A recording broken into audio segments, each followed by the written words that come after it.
الحمد لله الواحد الأحد الفرد الصمد الذي لم يلد ولم يولد ولم يكن له كفوا أحد أحمده حمدا بلا أحد أشهد أن لا إله إلا الله وحده لا شريك له وأشهد أن محمدا عبده ورسوله اللهم صل على محمد وعلى آل محمد كما صليت على إبراهيم وعلى آل إبراهيم إنك حميد مجيد اللهم بارك على محمد وعلى آل محمد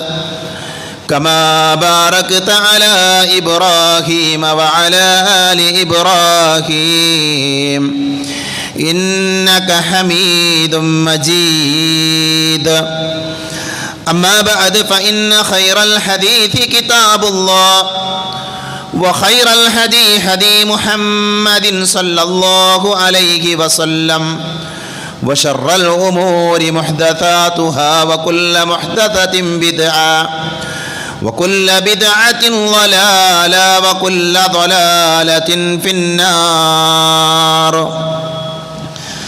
أعوذ بالله من الشيطان الرجيم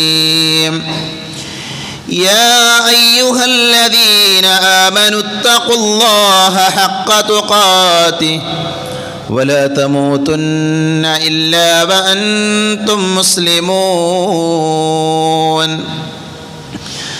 أعوذ بالله من الشيطان الرجيم شهر رمضان الذي أنزل فيه القرآن هدى للناس وبينات من الهدى والفرقان فمن شهد منكم الشهر فليصم ومن كان مريضا أو على سفر فعدة من أيام أخر يريد الله بكم اليسر ولا يريد بكم العسر ولتكملوا العدة ولتكبروا الله على ما هداكم ولعلكم تشكرون.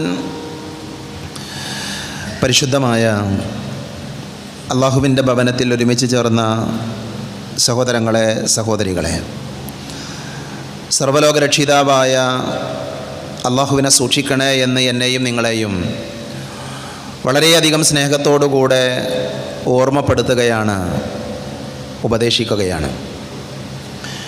അനുഗ്രഹീതമായ പരിശുദ്ധ റമദാനിൻ്റെ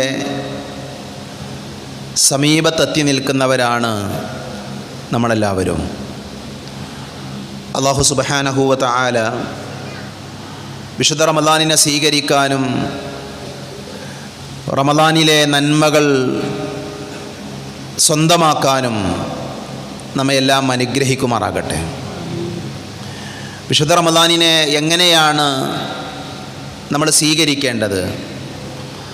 റമദാനിനെ സ്വീകരിക്കുമ്പോൾ വിശ്വാസികൾ ശ്രദ്ധിക്കേണ്ട കാര്യങ്ങൾ എന്തൊക്കെയാണ് എന്ന കാര്യങ്ങൾ കഴിഞ്ഞ ഖുതുബയിലൂടെ നമ്മൾ മനസ്സിലാക്കുകയുണ്ടായി.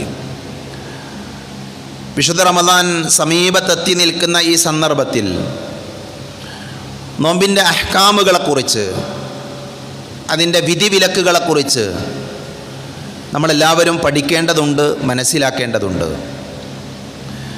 പരിശുദ്ധ റമദാൻ എങ്ങനെയാണ് നമ്മൾ മനസ്സിലാക്കേണ്ടത്? നാളെ നോമ്പാണ്, അല്ലെങ്കിൽ റമദാൻ മാസം ആരംഭിക്കുകയാണ് എന്ന് ഏത് അടിസ്ഥാനത്തിലാണ് വിശ്വാസികൾ മനസ്സിലാക്കേണ്ടത്? മഹാനായ റസൂലുള്ളാഹി സ്വല്ലല്ലാഹു അലൈഹി വസല്ലമ നമുക്ക് പറഞ്ഞു തരുന്നത്, നാളെ റമദാൻ 1 എന്ന് തീരുമാനിക്കുന്നത് 2 നിയമങ്ങളുടെ അടിസ്ഥാനത്തിലാണ്. 2 കാര്യങ്ങൾ ശ്രദ്ധിച്ചാണ് നാളെ റമദാൻ 1 അല്ലേ എന്ന് മനസ്സിലാക്കാൻ പറ്റുക. നാളെ റമദാൻ 1 നല്ലത് മനസ്സിലാക്കാൻ വേണ്ടി പറഞ്ഞതാണ്. ഏതാണ് ആ 2 കാര്യങ്ങൾ? ഒന്ന്, റമദാനിൻ്റെ മാസപ്പിറവി കണ്ടാൽ തൊട്ടടുത്ത ദിവസം റമദാൻ ഒന്നാണ്. മാസം കാണുക എന്നുള്ളതാണ് റമദാൻ കണക്കാക്കാനുള്ള ഒരു വഴി. രണ്ടാമത്തെ മാർഗം, നമ്മൾ നിലകൊള്ളുന്ന മാസം അഥവാ ശഅബാൻ മാസം അത് 30 ദിവസവും പൂർത്തിയായാൽ തൊട്ടടുത്ത ദിവസം റമദാൻ ഒന്നായി പരിഗണിക്കും. ഈ രണ്ട് വഴികളാണ് റമദാൻ തീരുമാനിക്കാൻ വേണ്ടി നബി സല്ലല്ലാഹു അലൈഹി വസല്ലമ നമ്മളെ പഠിപ്പിച്ചിട്ടുള്ളത്. അബൂ ഹുറൈറ റളിയല്ലാഹു അൻഹു ഉദ്ധരിക്കുന്ന ഹദീസിൽ കാണാൻ നബി സല്ലല്ലാഹു അലൈഹി വസല്ലമ പറഞ്ഞു, ലാ തസൂമു ഹത്താ തറഉൽ ഹിലാല, നിങ്ങൾ നോമ്പ് നോൽക്കാൻ പാടില്ല ഏതുവരെ? ഹത്താ തറഉൽ ഹിലാല, ഹിലാലിനെ നിങ്ങൾ കാണുന്നത് വരെ, അഥവാ മാസം കാണുന്നത് വരെ നിങ്ങൾ എന്ത് ചെയ്യാൻ പാടില്ല? നോമ്പ് നോൽക്കാൻ പാടില്ല. അപ്പം നാളെ റമദാൻ ഒന്നാണ് എന്നതിൻ്റെ ഏറ്റവും പ്രധാനപ്പെട്ട അടയാളം എന്താ? മാസം കാണുക എന്നുള്ളതാണ്. പ്രവാചകൻ സല്ലല്ലാഹു അലൈഹി വസല്ലം വീണ്ടും പറഞ്ഞു, വല തുഫ്തിറു ഹത്താ തറഉൽ ഹിലാല, നോമ്പ് നിങ്ങൾ മുറിക്കാനും പാടില്ല, അഥവാ പെരുന്നാൾ ആഘോഷിക്കാനും പാടില്ല. എപ്പോഴല്ലാതെ? മാസം കണ്ടാലല്ലാതെ. അപ്പോൾ നോക്കൂ നിങ്ങൾ, മാസം കാണുക എന്നുള്ളത് തന്നെയാണ് അടിസ്ഥാനം. റമദാൻ മാസം തീരുമാനിക്കപ്പെടുന്നത് മാസം കാണുന്നതിൻ്റെ, ഹിലാലിനെ കണ്ടതിൻ്റെ അടിസ്ഥാനത്തിലാണ് എന്ന് തന്നെയാണ് ഹദീത്തുകൾ നമുക്ക് പറഞ്ഞു തരുന്നത്. അതല്ലാതെ കലണ്ടറിൻ്റെ അടിസ്ഥാനത്തിലല്ല. കലണ്ടർ പഠന വിധേയമാക്കി നടത്തിയ കാര്യങ്ങൾ അതിനെ നമുക്ക് അവലംബിക്കാം. പക്ഷെ ഒരു വിശ്വാസി എന്ത് ചെയ്യണം? നാളെ റമദാൻ ഒന്നാണോ അല്ലേ എന്ന് മനസ്സിലാക്കാൻ മാസം കാണുക എന്നത് തന്നെയാണ് ബേസ്, അടിസ്ഥാനം അതാണ്. അപ്പോൾ നമ്മളെല്ലാവരും നോക്കേണ്ട ആവശ്യമൊന്നുമില്ല. അതിന് പ്രത്യേകമായ സംവിധാനങ്ങൾ, പ്രത്യേകിച്ച് മുസ്ലിം കേരളത്തിൽ ലോകത്തുള്ള മുസ്ലിങ്ങൾക്കിടയിൽ അതിന് സംവിധാനങ്ങളുണ്ട്. പക്ഷെ നമ്മളതിൻ്റെ നിയമം അറിഞ്ഞിരിക്കണം. എന്തുകൊണ്ടാണ് നാളെ നമ്മൾ അല്ലെങ്കിൽ അടുത്ത ദിവസം റമദാൻ ഒന്നാണ് എന്ന് നമ്മൾ പറയുന്നത്? അതിൻ്റെ കാരണം ഒന്നുകിൽ ശഅബാൻ 30 പൂർത്തിയായിട്ടുണ്ടാകും, അല്ലെങ്കിൽ മാസപ്പിറവി ദർശിച്ചിട്ടുണ്ടാകും. അങ്ങനെയാണ് റമദാനിലേക്ക് പ്രവേശിക്കുക എന്നാണ് പരിശുദ്ധ ഇസ്ലാം നമ്മളെ പഠിപ്പിച്ചിട്ടുള്ളത്. ചില ആളുകളുണ്ട്, അവർ റമദാൻ നാളെ ഒന്നാകൂ അല്ലെങ്കിൽ സംശയമുള്ള ദിവസമാണ്, മാസം കാണാനും കാണാതിരിക്കാനൊക്കെ സാധ്യത ഉണ്ട്. അതുകൊണ്ട് തന്നെ ഇനി ആളുകൾ എന്ത് പറഞ്ഞാലും കുഴപ്പമില്ല, ഞാൻ എന്തായാലും അന്നത്തെ ദിവസം നോമ്പ് നോൽക്കും എന്ന് വിചാരിക്കുന്ന ആൾക്കാരുണ്ട്. പ്രത്യേകിച്ച് ഇപ്പോൾ ഷാബാൻ 29-ൻ്റെ അന്ന് എന്ത് ചെയ്തു? ചിലപ്പോൾ മാസം കാണാൻ, നാളെ മാസം കാണാൻ സാധ്യത ഉണ്ടെന്ന് പറഞ്ഞാൽ എന്ത് ചെയ്യും? ഷാബാൻ 30-ൻ്റെ അന്ന് നോമ്പ് നോൽക്കുന്ന ആൾക്കാരുണ്ട്. അവിടെ നമ്മൾ നബി സല്ലല്ലാഹു അലൈഹി വസല്ലമയുടെ ഹദീസ് അടിവരയിട്ട് മനസ്സിലാക്കണം. നബി സല്ലല്ലാഹു അലൈഹി വസല്ലമ പറഞ്ഞു, ലാ യതഖദ്ദമന്ന അഹദുകും റമളാന ബിസൗമി യൗമിൻ ഔ യൗമൈൻ, റമളാനിൻ്റെ 1-2 ദിവസം മുമ്പ് നിങ്ങൾ എന്ത് ചെയ്യാൻ പാടില്ല? നോമ്പെടുക്കാൻ പാടില്ല. ഏതിൻ്റെ പേരിൽ? സംശയമാണ്. ചിലപ്പോൾ റമളാൻ ആയാലോ, എനിക്ക് റമളാനിൽ നോമ്പ് നഷ്ടപ്പെട്ടാൽ, അങ്ങനെ ഒരു സംശയത്തിൻ്റെ പേരിൽ എന്ത് ചെയ്യാൻ പാടില്ല? ഒരാൾ റമളാൻ്റെ 1-2 ദിവസം മുമ്പ് നോമ്പ് തുടങ്ങാൻ പാടില്ല. മനസ്സിലായില്ലേ? അത് നബി സല്ലല്ലാഹു അലൈഹി വസല്ലമ കൃത്യമായി നമ്മളെ പഠിപ്പിച്ച കാര്യമാണ്. അതുകൊണ്ട് തന്നെ അങ്ങനെ ഒരു നോമ്പില്ല. മുസ്ലിം ഉമ്മത്തിന് നേതൃത്വം നൽകുന്ന ആളുകളുണ്ട്. പ്രത്യേകിച്ച് നമുക്കറിയാം, നമ്മുടെ ഇവിടെ ഹിലാൽ കമ്മിറ്റിയുടെ ഏത് വിഭാഗമാകട്ടെ, നമ്മൾ നിലകൊള്ളുന്ന നമ്മുടെ കൂട്ടായ്മയാകട്ടെ, അതല്ലെങ്കിൽ അതിൻ്റെ എതിർപക്ഷ ആരാകട്ടെ, എല്ലാവരും തമ്മിൽ ഐക്യത്തോടുകൂടെ ആ വിഷയത്തിൽ തീരുമാനങ്ങളെടുത്ത് നമ്മളെ അറിയിക്കാറുണ്ട്.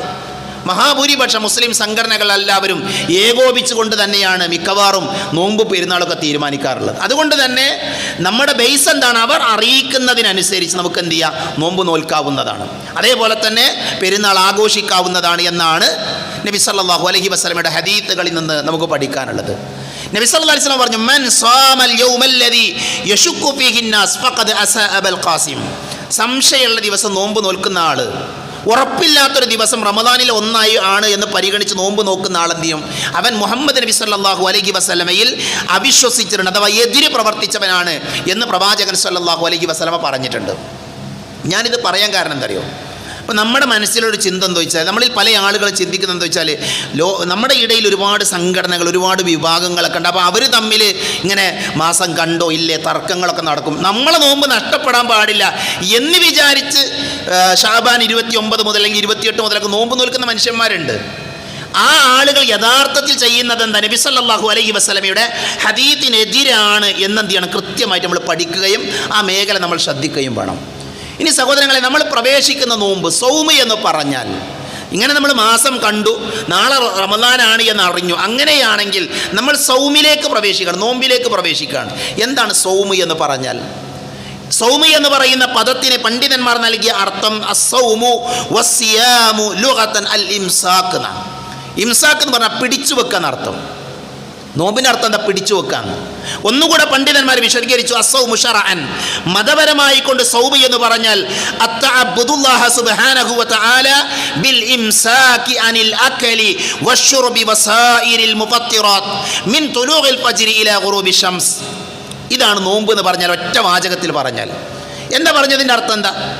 നമ്മൾ നോമ്പിൻ്റെ അള്ളാഹുവിനുള്ള ആരാധന എന്ന നിലയിൽ ഭക്ഷണം, അതേപോലെ തന്നെ പാനീയം, നോമ്പിനെ മുറിക്കുന്ന കാര്യങ്ങൾ അതെല്ലാം പിടിച്ചു വെക്കുക. എവിടെ മുതൽ? മിൻ തുലൂഇൽ ഫജ്ർ, ഫജ്ർ മുതൽ ഏതുവരെ? ഇലാ ഗുറൂബി ശംസ്, സൂര്യൻ അസ്തമിക്കുന്നത് വരെ. അപ്പോൾ നോമ്പ് പറഞ്ഞാൽ എന്താ? ഫജ്റിൻ്റെ സമയം മുതൽ സൂര്യൻ അസ്തമിക്കുന്നത് വരെയുള്ള സമയത്തിനിടയിൽ ഭക്ഷണം, അതേപോലെ തന്നെ പാനീയം, ജിമാ, എന്തൊക്കെ നോമ്പിനെ മുറിക്കോ അതെല്ലാം പിടിച്ചു വെക്കുക. അതൊന്നും ചെയ്യാൻ പാടില്ല. അങ്ങനെ ചെയ്തവൻ ആരാണ്? അവൻ സ്വായിമാണ്, അവൻ നോമ്പുകാരനാണ്. മനസ്സിലായില്ലേ? അങ്ങനെയാണ് നബി സല്ലല്ലാഹു അലൈഹി വസല്ലമ നമ്മളെ പഠിപ്പിച്ചത്. അപ്പോൾ റമദാൻ മാസത്തിൽ ഒരാൾ ഹാജറുണ്ടെങ്കിൽ, റമദാൻ മാസത്തിൽ ഒരാൾ ഹാജറായാൽ അവൻ എന്ത് ചെയ്യണം? ഈ സൗമ് നോൽക്കൽ അഥവാ നോമ്പ് നോൽക്കൽ അവന് നിർബന്ധമാണ്. അതൊക്കെ പറഞ്ഞു, ഫമൻ ഷഹിദ മിൻകുമുശ് ശഹ്റ ഫൽയസും, ഫമൻ ഷഹിദ മിൻകുമുശ് ശഹ്റ ഫൽയസും. ആ മാസത്തിൽ ആരെങ്കിലും ഹാജറുണ്ടെങ്കിൽ, സാക്ഷിയാകുക എന്ന് പറഞ്ഞാൽ എന്താ പറയുക? ഫമൻ ഷഹിദ, ആരെങ്കിലും സാക്ഷിയായാൽ. എന്തിനെ? ഫമൻ ഷഹിദ മിൻകുമുശ് ശഹ്റ, ആ മാസത്തിന് ആരെങ്കിലും സാക്ഷികളായാൽ, അഥവാ റമദാനിൽ നമുക്ക് ജീവിക്കാൻ അവസരം ലഭിച്ചാൽ, നോമ്പ് ഒന്നിന് നമ്മൾ ഹയാത്തിലുണ്ടെങ്കിൽ നമ്മുടെ മേൽ എന്ത് നിർബന്ധമാണ്? നോമ്പ് നിർബന്ധമാണ്. മനസ്സിലായില്ലേ? ഇനി അതിൽ ഇളവ് നൽകിയ ആളുകളുണ്ട്. അതാരാ? വമൻ കാന മരീളൻ ഔ അലാ സഫരിൻ ഫഇദ്ദത്തും മിൻ അയ്യാമിൻ ഉഖർ. അല്ലാഹു പറഞ്ഞു, ആരെങ്കിലും രോഗികളായാൽ അല്ലെങ്കിൽ യാത്രക്കാരായാൽ അവർ നോമ്പ് നോൽക്കേണ്ടതില്ല, അവർക്ക് ഇളവുണ്ട്. അവരെന്ത് ചെയ്താൽ മതി? വമൻ കാന മരീളൻ ഔ അലാ സഫരിൻ ഫഇദ്ദത്തും മിൻ അയ്യാമിൻ ഉഖർ.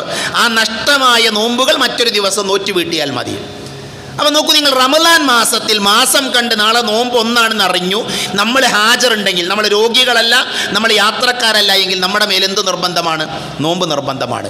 ഇനി യാത്രക്കാരനാണെങ്കിൽ, അതേപോലെ തന്നെ രോഗിയാണെങ്കിൽ, ആ നോമ്പ് നോൽക്കാത്ത ദിവസങ്ങളിലെ നോമ്പുകൾ എന്ത് ചെയ്യണം? മറ്റൊരു ദിവസം നോമ്പ് നോറ്റ് വീട്ടണം. അതാണ് വിശുദ്ധ ഖുർആൻ വളരെ കൃത്യമായിക്കൊണ്ട് നമ്മളോട് കൽപ്പിക്കുന്നത്. ഇവിടെ ഒരു വാചകം ചേർത്ത് പറയാനുള്ളത്, യാത്രക്കാരന് നോമ്പ് ഒഴിവാക്കാം. യാത്രക്കാരൻ നോമ്പ് ഒഴിവാക്കാം. ശരി, എപ്പോഴാണ് യാത്രക്കാരൻ നോമ്പ് ഒഴിവാക്കേണ്ടത്? ഇപ്പം നമ്മുടെ മനസ്സിൽ നാളെ നമ്മൾ ഉംറക്ക് പോകുകയെന്ന് വിചാരിക്കുക. നമ്മൾ ഉംറക്ക് പോകുകയാണ്.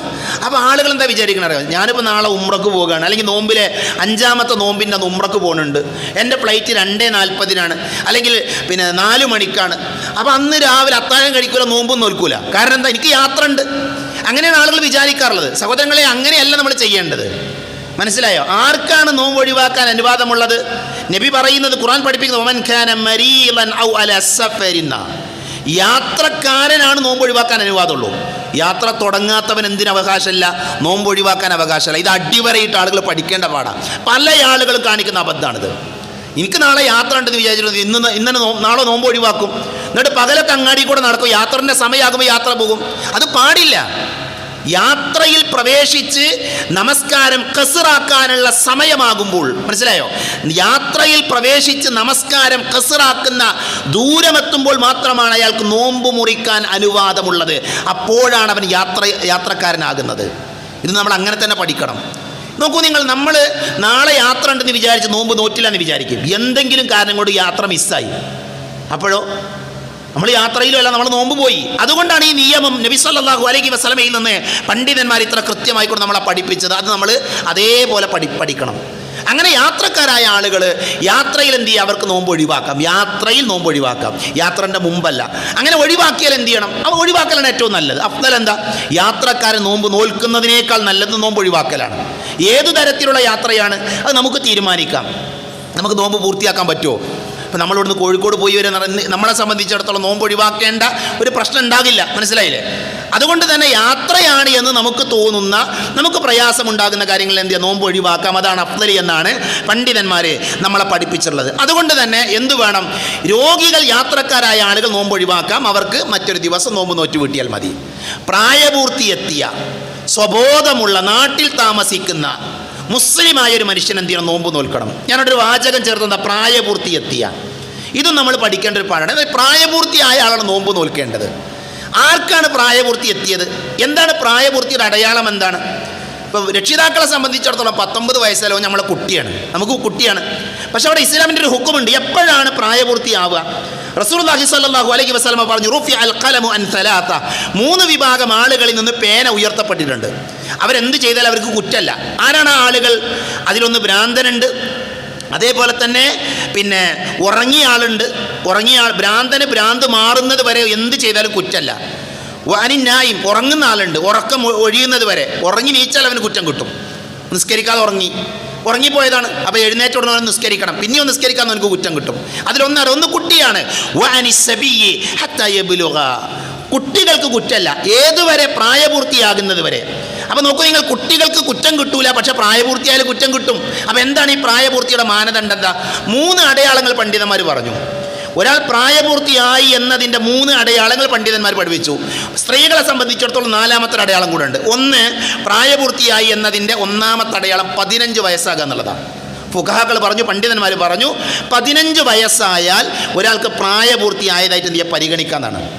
മനസ്സിലായില്ലേ? അതാണ് 1ാമത്തെ അടയാളം.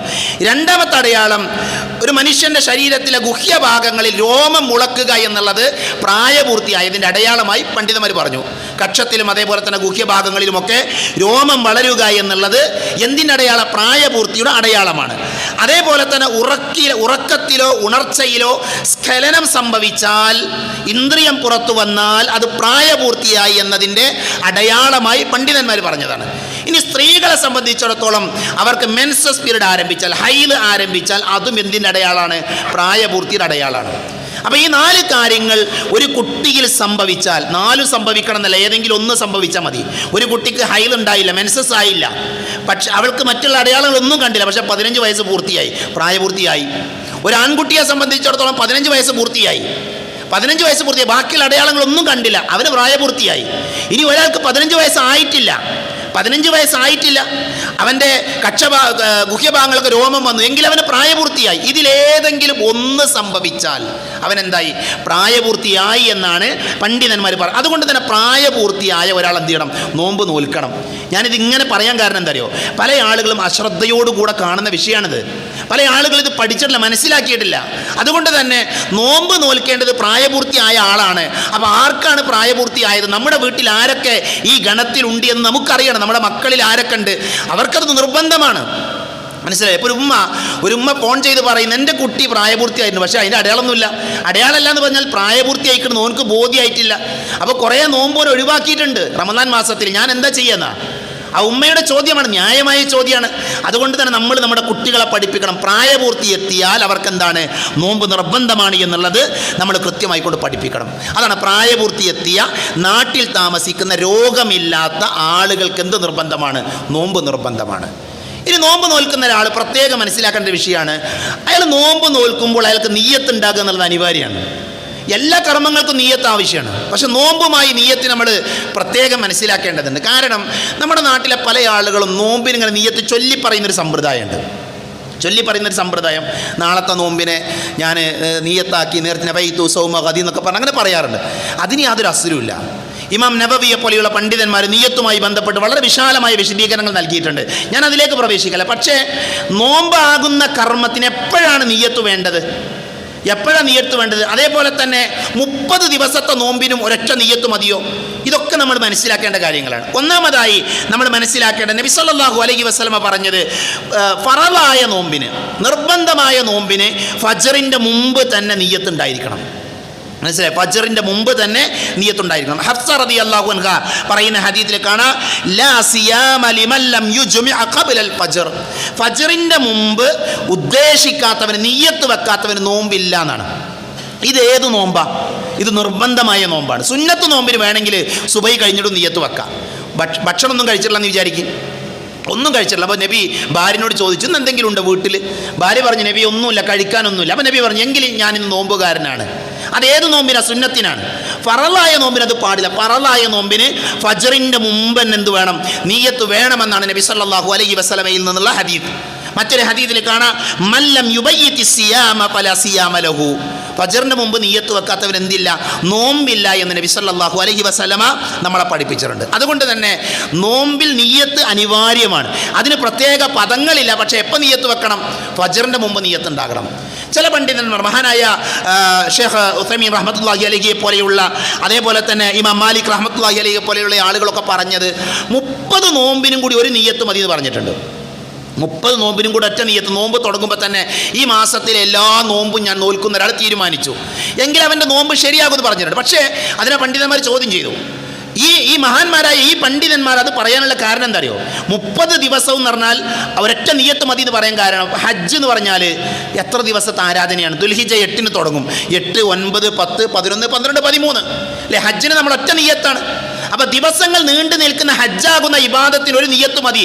അതേപോലെയാണ് നോമ്പും എന്നാണ് മഹാനായ ഷേഖ് ഇബ്നു ഉസൈമീനെ പോലെയുള്ള ഇമാം മാലിക് റഹ്മത്തുള്ളാഹി അലൈഹിയെ പോലെയുള്ള പണ്ഡിതന്മാർ പറഞ്ഞത്. എന്നാൽ അതിനെ നിരൂപണം നടത്തിക്കൊണ്ട് പണ്ഡിതന്മാർ പറഞ്ഞത് നോമ്പിന് എന്ത് ചെയ്യണം? ഓരോ ദിവസത്തിനും പ്രത്യേകമായി നിയ്യത്തുണ്ട്. അതാണ് ഏറ്റവും ശരിയായ അഭിപ്രായം. ഓരോ ദിവസത്തിനും പ്രത്യേകമായ നിയ്യത്തുണ്ടായിരിക്കണം എന്നതാണ് ഏറ്റവും ശരിയായ അഭിപ്രായം. അതുകൊണ്ട് തന്നെ ഫജ്റിൻ്റെ മുമ്പ് എന്ത് ചെയ്യണം? ഞാൻ നോമ്പുകാരനാണ് എന്ന നിയ്യത്ത് നമുക്കെല്ലാവർക്കും ഉണ്ടായിരിക്കണം. അത് നമ്മൾ ശ്രദ്ധിക്കേണ്ട കാര്യമാണ്. ഇനി നമ്മൾ നോമ്പിലേക്ക് പ്രവേശിക്കുമ്പോൾ മനസ്സിലാക്കേണ്ട ഒരു കാര്യം നോമ്പ് മുറിയുന്ന കാര്യങ്ങളാണ്. കാരണം നമ്മൾ നോമ്പ് നോക്കാൻ പോവുകയാണ്. എന്തൊക്കെ ചെയ്താൽ നോമ്പ് മുറിയും? ഇത് നമ്മൾ അനിവാര്യമായും അറിഞ്ഞിരിക്കണം. സഹോദരങ്ങളെ, ഇസ്ലാമിക ലോകത്തെ പണ്ഡിതന്മാർക്കിടയിൽ നോമ്പ് മുറിയുന്ന വിഷയത്തിൽ ഒരുപാട് അഭിപ്രായങ്ങളുണ്ട്. ഫിഖ്ഹിൻ്റെ ഗ്രന്ഥങ്ങളിൽ 60ഓളം കാര്യങ്ങൾ എണ്ണി പറഞ്ഞു. നോമ്പ് മുറിയുന്ന കാര്യങ്ങളായിട്ട് 60ഓളം കാര്യങ്ങൾ എണ്ണി പറഞ്ഞിട്ടുണ്ട്. എന്നാൽ ഇസ്ലാമിക ലോകത്തെ പണ്ഡിതന്മാർക്കിടയിൽ ഒരു തർക്കമല്ല. 5 കാര്യങ്ങൾ സംഭവിച്ചാൽ നോമ്പ് മുറിയും. അതിലാർക്കും തർക്കമല്ല. എല്ലാവരും ഐക്യകണ്ഠേന പറഞ്ഞ കാര്യമാണ്. 5 കാര്യങ്ങൾ സംഭവിച്ച നോമ്പ് മുറിയും. ഏതാണ് ആ 5 കാര്യങ്ങൾ? ഒന്ന് അൽ അഖൽ, ഭക്ഷിക്കലാണ്. അതേപോലെ തന്നെ വെള്ളം കുടിക്കലാണ് രണ്ടാമത്തത്. മൂന്നാമത്തത് ജിമാ ആണ്, ഭാര്യ ഭർത്തൃ ബന്ധമാണ്.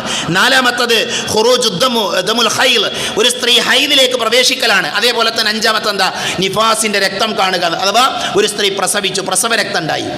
ഈ 5 കാര്യങ്ങൾ നോമ്പിൻ്റെ പകലിൽ ഉണ്ടായാൽ അവരുടെ നോമ്പ് ബാത്തിലായി. അവരുടെ നോമ്പ് എന്ത് ചെയ്യും? മുറിയും.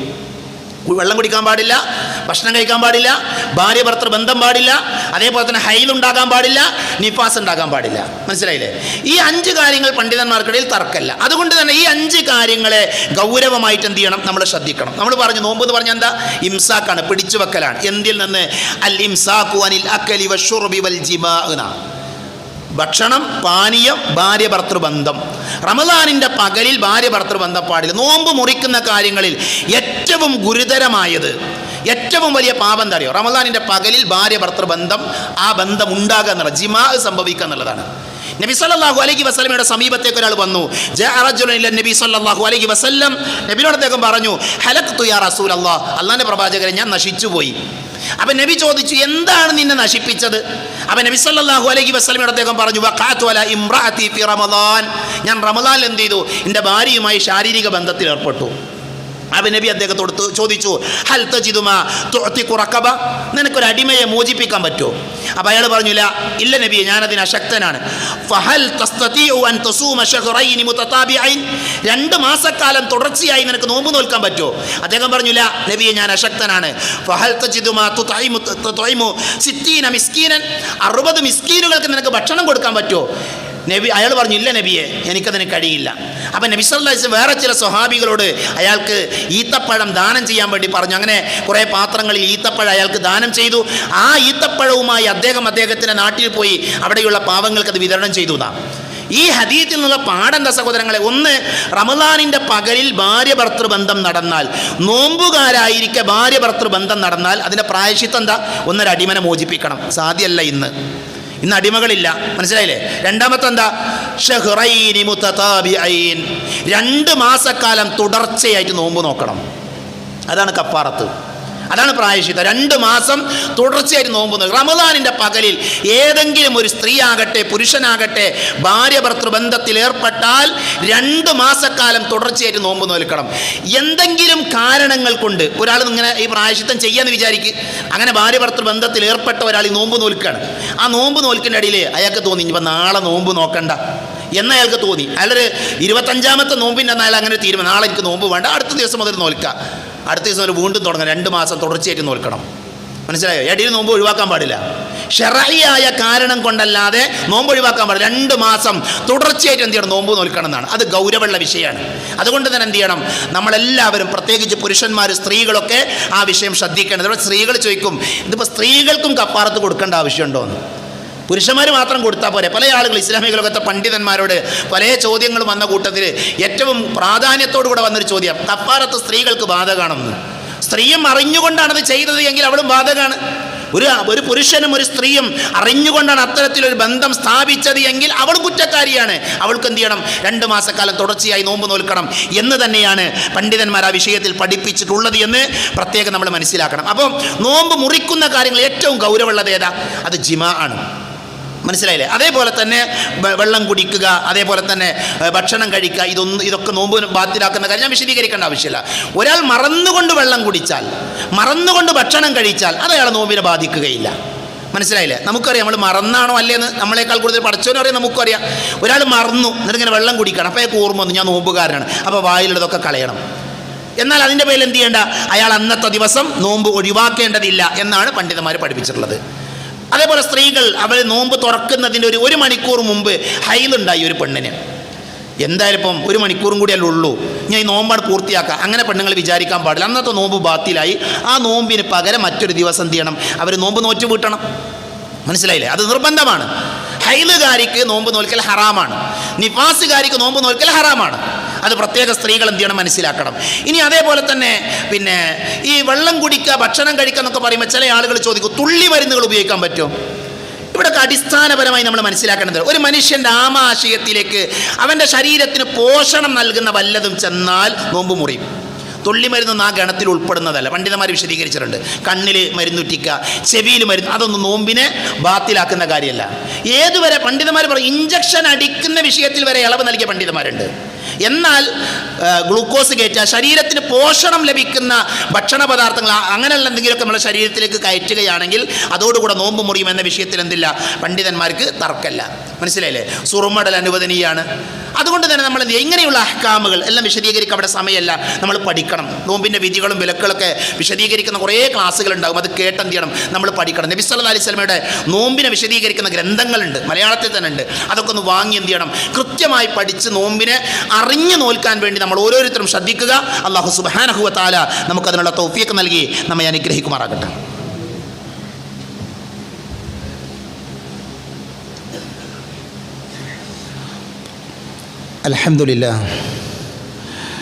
അൽഹംദുലില്ലാഹില്ലദീ അല്ലമ ബിൽ ഖലം അല്ലമൽ ഇൻസാന മാ ലം യഅലം വസ്സലാത്തു വസ്സലാമു അലാ അഷ്റഫുൽ മുർസലീൻ വഅലാ ആലിഹി വഅസ്ഹാബിഹി അജ്മഈൻ അമ്മാ ബഅദ്.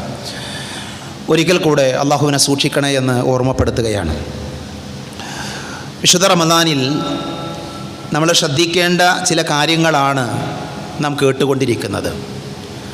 റമദാനിൽ നമ്മൾ മറന്നു പോകാൻ പാടില്ലാത്ത, പ്രത്യേകിച്ച് ഏറെ പുണ്യങ്ങൾ ലഭിക്കുന്ന ധാരാളം സുന്നത്തുകൾ നബി സല്ലല്ലാഹു അലൈഹി വസല്ലമ പഠിപ്പിച്ചിട്ടുണ്ട്. അതിലൊന്ന് അത്താഴം കഴിക്കുക എന്നുള്ളതാണ്.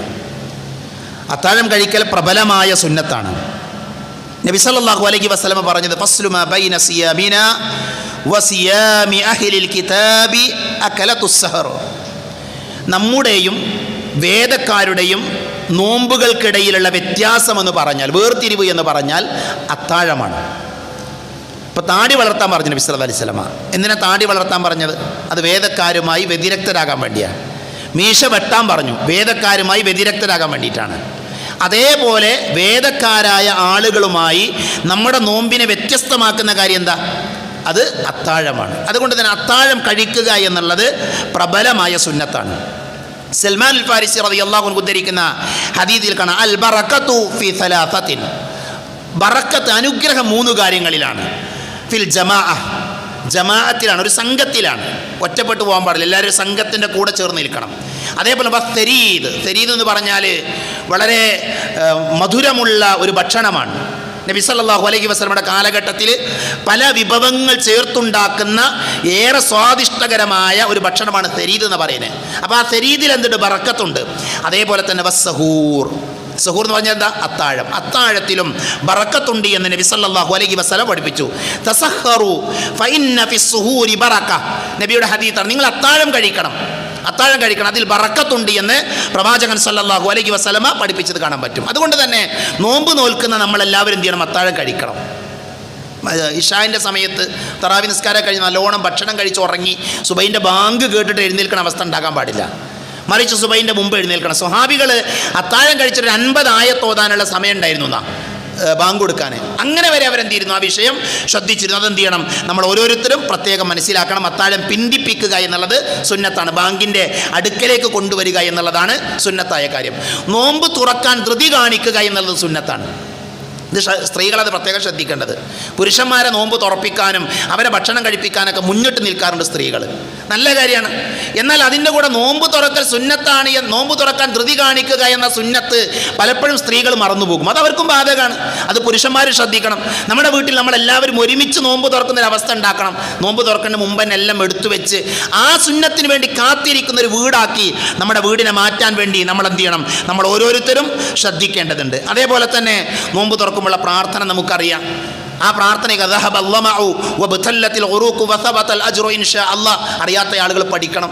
നോമ്പ് തുറക്കുന്ന സമയത്തുള്ള പ്രാർത്ഥനയ്ക്ക് ഇജാബത്തുണ്ടെന്ന് നബി സല്ലല്ലാഹു അലൈഹി വസല്ലം പഠിപ്പിച്ചതാണ്. അങ്ങനെ എന്തൊക്കെ കാര്യങ്ങൾ നോമ്പുമായി ബന്ധപ്പെട്ട് ചെയ്യാനുണ്ടോ, പഠിക്കാനുണ്ടോ, അതൊക്കെ പഠിച്ച് മനസ്സിലാക്കി റമദാനിലേക്ക് പ്രവേശിക്കുക. ഇനി നമ്മുടെ മുമ്പിൽ വിരലെണ്ണാവുന്ന ദിവസങ്ങൾ മാത്രമേ ബാക്കിയുള്ളൂ.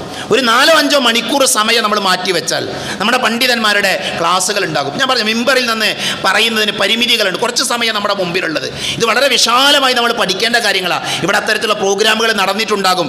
ഇനി അറിയാത്ത ആളുകളുണ്ട് എങ്കിൽ ഒരു ജീവിതത്തിൽ നമ്മുടെ ദിവസത്തിൽ ഒരു 2-3 മണിക്കൂറൊക്കെ ഒന്ന് മാറ്റി വെച്ചത് പഠിക്കാൻ തയ്യാറാകണം. പഠിച്ചിട്ട് നമ്മൾ എന്ത് ചെയ്യുക, നോമ്പിനെ സ്വീകരിക്കാൻ നമ്മൾ പരിശ്രമിക്കുക. അല്ലാഹു സുബ്ഹാനഹു വ തആല നമ്മെ അനുഗ്രഹിക്കുമാറാകട്ടെ.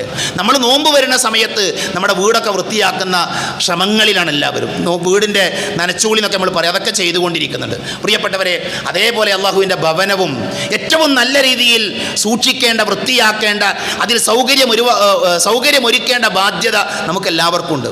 ഞാനിവിടെ ഖുത്ബക്ക് വന്ന അന്ന് മുതൽ കേൾക്കുന്ന ഒരു കാര്യമാണ്, പള്ളിയുടെ വിപുലീകരണം നടക്കുന്നുണ്ട്, എല്ലാവരും സഹായിക്കണം എന്നുള്ള വാചകങ്ങൾ നമ്മുടെ പള്ളിയുടെ കാരണവർ ജുമാക്ക് ശേഷം പലപ്പോഴും പറയുന്നത് കേട്ടിട്ടുണ്ട്.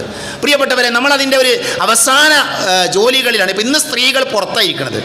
സ്ത്രീകൾക്ക് മുകളിൽ AC സൗകര്യം ഒരുക്കുന്നുണ്ട്. അവിടെ സീലിംഗൊക്കെ അടിച്ചുകൊണ്ടിരിക്കുകയാണ് ഇതിൻ്റെ സംഘാടകർ, പള്ളിയുമായി ബന്ധപ്പെട്ട ആളുകൾ അറിയിച്ചിട്ടുണ്ട്. അതുകൊണ്ട് തന്നെ റമദാൻ വരുന്നതിന് മുമ്പ് അതൊന്ന് പൂർത്തീകരിക്കണം. ഇത് പൂർത്തീകരിക്കണം നമ്മുടെ എല്ലാവരുടെയും ബാധ്യതയാണ്. നമുക്ക് എന്താണോ ചെയ്യാൻ സാധിക്കുന്നത് ആ വിഷയത്തിൽ ഈ ഇരിക്കുന്ന ആളുകളൊക്കെ കൊടുത്തവരായിക്കാരം. നിങ്ങളെല്ലാവരും അതിനുവേണ്ടി സമ്പത്ത് കഴിവിൻ്റെ പരമാവധി കൊടുത്ത ആൾക്കാരായിക്കാരം. സഹോദരങ്ങളെ, നമ്മളാണിത് നടത്തേണ്ടത്. അതുകൊണ്ട് തന്നെ നമ്മുടെ പോക്കറ്റ് ഒരു സംഖ്യ എടുക്കുമ്പോൾ പോക്കറ്റിൻ്റെ വിഷമം തോന്നുന്ന, കുറച്ചൊരു പ്രയാസം ഉണ്ടാക്കുന്ന ഒരു സംഖ്യ എടുത്തിട്ട് നമ്മുടെ ആ പള്ളിയുടെ ബാക്കിയുള്ള കാര്യങ്ങൾ പൂർത്തീകരിക്കാൻ എല്ലാവരും ഒന്ന് മനസ്സ് വെക്കണമെന്ന് സാന്ദർഭികമായിക്കൊണ്ട് ഓർമ്മപ്പെടുത്താണ്. കാരണം ഇനി നമ്മുടെ മുമ്പിൽ ദിവസങ്ങളില്ല. നമ്മുടെ സ്ത്രീകൾ ഇനി പുറത്തിരിക്കാൻ പാടില്ല. സ്ത്രീകളും ആ വിഷയത്തിൽ ശ്രദ്ധിക്കണം. സ്ത്രീകളുടെ ആഭരണങ്ങളൊക്കെ ഉണ്ടാകും, വലിയ ഉപകാരമൊന്നുമില്ല, മനസ്സിലായി? അതൊക്കെ എന്ത് ചെയ്യും, അതൊക്കെ ഈ ദുനിയാവോട് കൂടെ വേറെ ആൾക്കാരുടേതായിട്ട് മാറും, മറ്റുള്ള ആളുകളുടേതായിട്ട് മാറും. ഒരു മനുഷ്യൻ, അയാൾ വലിയ കോടീശ്വരനാണ്, വലിയ സമ്പന്നനാണ്, ഏക്കറ കണക്കിന് സ്ഥലമുണ്ട്. അയാളുടെ അടുക്കൽ പോയിട്ട് നമ്മുടെ ആളുകൾ ചോദിച്ചു, ഒരു 10 സെൻറ്റ് സ്ഥലം ഒരു പള്ളി ഉണ്ടാക്കാൻ തരുമെന്ന് ചോദിച്ചു. എവിടെ പറഞ്ഞു, ഞാൻ തരൂല, പള്ളി ഉണ്ടാക്കാൻ ഞാൻ തരില്ല എന്ന് പറഞ്ഞു. അദ്ദേഹം മരിച്ചുപോയി. അദ്ദേഹം മരിച്ചുപോയിട്ട് അദ്ദേഹത്തിൻ്റെ സമ്പത്ത് അനുഭവിക്കാൻ അദ്ദേഹത്തിന് മക്കളും ആരുമില്ല, വേറെ ആരുമില്ല, നേരെ അനന്തരാവകാശികളായിട്ട് നേരെ ആരുമില്ല. എന്നിട്ട് പോലും അയാൾ ആ 10 സെൻറ്റ് സ്ഥലം പള്ളി കൊടുത്തില്ല. ഇന്ന് ആ സ്ഥലം കേസിലാണ്.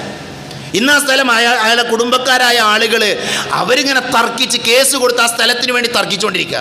അയാൾ കബറിലേക്കാരം. എന്താണ് ഇപ്പോൾ ആ കബറിൻ്റെ അവസ്ഥ എന്ന് ആലോചിക്കുക നിങ്ങൾ, സഹോദരങ്ങളെ സഹോദരികളെ. അതുകൊണ്ട് തന്നെ നമ്മുടെ കബറിലേക്ക് നമുക്ക് മുതൽക്കൂട്ടാവുന്ന രീതിയിൽ, ഞാനതാ പറഞ്ഞത്, നമുക്ക് തന്നെ പ്രയാസം തോന്നുന്ന ഒരു ഓഫർ നമ്മൾ നൽകുക. ഓഫർ നൽകിയ ആളുകൾക്ക് എന്ത് ചെയ്യുക, അത് കൊടുക്കാൻ വേണ്ടി ശ്രദ്ധിക്കണമെന്ന് പ്രത്യേകമായിക്കൊണ്ട് ഓർമ്മപ്പെടുത്തുകയാണ്. അതേപോലെ തന്നെ നമ്മുടെ ഈ ഖുത്ബ തുടങ്ങുന്നതിന് തൊട്ട് മുൻപാണ് ആരോഗ്യ പ്രവർത്തകരോട് വന്നിരുന്നു. നമ്മുടെ നാട്ടിൽ മഞ്ഞപ്പിത്തം അത് വ്യാപകമായി കൊണ്ടിരിക്കുന്ന ഒരവസ്ഥ ഉണ്ട്. അപ്പോൾ നമ്മൾ ശ്രദ്ധിക്കണം. പ്രത്യേകിച്ച് നോമ്പിൽ എന്ത് ചെയ്യണം, നമ്മുടെ ഭക്ഷണങ്ങളൊക്കെ എന്ത് ചെയ്യണം, നമ്മൾ പ്രത്യേകിച്ച് തണുപ്പുള്ളതൊക്കെ കഴിക്കുമ്പോൾ എന്ത് ചെയ്യണം, രോഗം വരില്ല എന്ന് ഉറപ്പ് വരുത്താനുള്ള ശ്രമങ്ങൾ ഉണ്ടാകണം. വൃത്തിയുള്ള രീതിയിലായിരിക്കണം. രോഗം വന്നിട്ട് ചികിത്സിക്കുന്നതിനേക്കാൾ നല്ലത് രോഗം വരാതിരിക്കാനുള്ള പണി നമ്മൾ എടുക്കലാണ്. രോഗം വന്നാൽ അതുകൊണ്ടുള്ള ബുദ്ധിമുട്ടുകളൊക്കെ നമുക്കറിയാം. അതുകൊണ്ട് ആ കാര്യങ്ങൾ ശ്രദ്ധിക്കണം.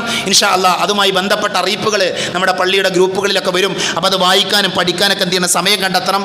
അതേപോലെ റമദാനിൽ ഖുർആനുമായി ബന്ധം സ്ഥാപിക്കുന്ന മാസമാണ്. ഖുർആനിൻ്റെ വിജ്ഞാന പരീക്ഷ നടക്കും. പരീക്ഷ എഴുതാനും ജയിക്കാനും വേണ്ടി മാത്രമല്ല, മറിച്ച് നമ്മളെന്ത് ചെയ്യുക, നമ്മളൊന്ന് പഠിക്കാൻ ശ്രമിച്ചു നോക്കുക. അതിനുള്ള അവസരവും എല്ലാവരും ഉപയോഗപ്പെടുത്തണമെന്ന് ഓർമ്മപ്പെടുത്തുകയാണ്. അല്ലാഹു സുബ്ഹാനഹു വ തആല എല്ലാ നന്മകളും ചെയ്യുന്ന നല്ല വിശ്വാസികളുടെ കൂട്ടത്തിൽ നമ്മെ എല്ലാവരെയും ഉൾപ്പെടുത്തി അനുഗ്രഹിക്കുമാറാകട്ടെ. അറിഞ്ഞുമറിയാതെയും നമ്മുടെ ജീവിതത്തിൽ സംഭവിച്ചു പോയ ചെറുതും വലുതുമായ എല്ലാ തെറ്റുകുറ്റങ്ങളും അല്ലാഹു പുറത്തു മാപ്പാക്കി തരുമാറാകട്ടെ. രോഗം കൊണ്ട് ബുദ്ധിമുട്ടുന്നവർക്ക് അല്ലാഹു ശിഫ നൽകുമാറാകട്ടെ. മരണപ്പെട്ടു പോയവർക്ക് അല്ലാഹു മഗ്ഫിറത്ത് നൽകി അനുഗ്രഹിക്കുമാറാകട്ടെ.